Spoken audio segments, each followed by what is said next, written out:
My name is Aditya Rawal. I did my master's and PhD in computer science from UT Austin. And currently, I'm working as a machine learning researcher at Amazon Web Services. Um,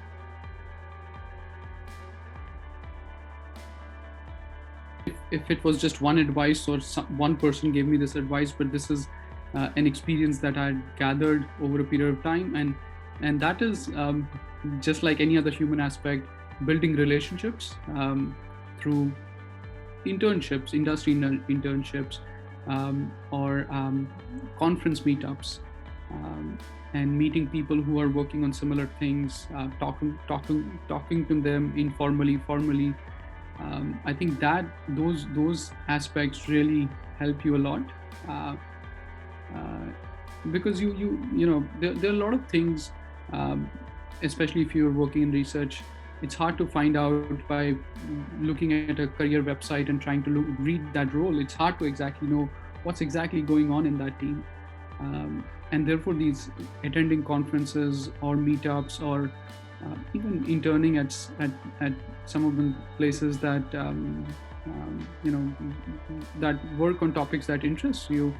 I think that really helps. It helps you get connected to people and try to exactly understand what's going on in the background. I think that was the biggest. Of course, you need to work hard to and focus on your PhD and get that done. Those are all very very important. But to then transition to the real world, be it industry or even academia, it's very important to have good work done, of course, but then publicizing that work, and trying to find relationships with other people's work as well. I think that plays a big role as well.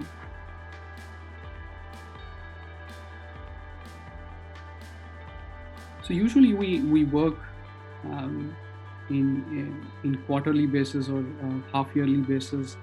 Uh, for example, we would plan out milestones for the next 6 months, which is not too different from what we would do in our PhD programs as well, and then break them down into smaller tasks for each week. Um, one I guess difference is that in my role, we as a team meet much more often in a week than I would meet my advisor, and we would we discuss what's the progress being made on the week's action items and where we are in our larger milestones. But yeah, it's a mix of discussion. Meetings definitely take 1/3 of your time. Um, Spend reading the latest research also takes 1/3 of your time, and the rest is spent on actually doing some work, which for me is especially just coding, what I'm doing, or experimenting.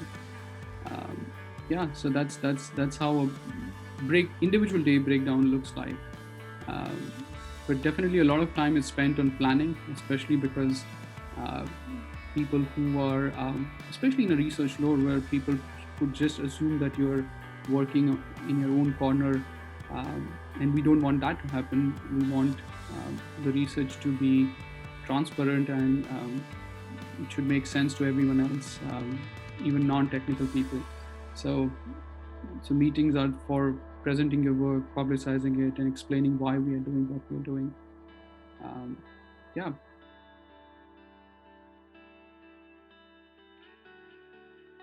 So I think the major difference is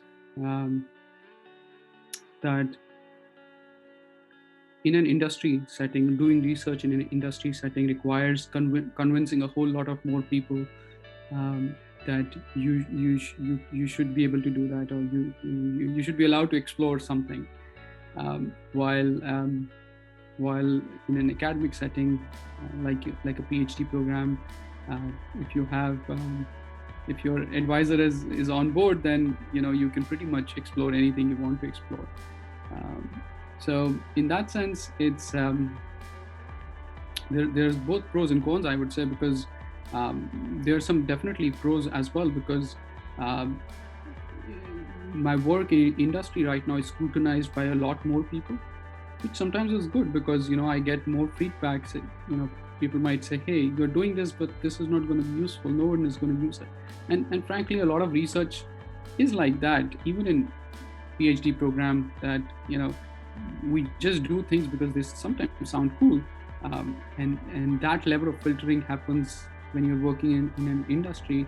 Is they want to make sure that eventually this might be useful for something, some product, for example. So yeah, I think there are both pros and cons. More freedom in a PhD program versus more scrutiny, yet more feedback in an industry role, which which could be constraining, which could limit, which could slow you down. But at the same time, it could guide you. In fact, sometimes better papers come out of this approach in an industry setting, because you can motivate your problem much more clearly. This is exactly the problem we want to solve. It's a real problem.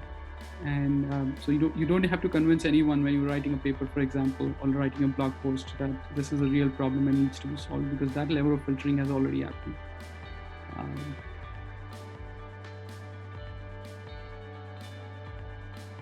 So again, this could be more specific to my area of expertise, which could be computer science, AI, and there are interviews that there are usually several rounds of interview happen for testing the coding capabilities, machine learning capabilities, communication capabilities, and motivation and things like that. So that all already happens.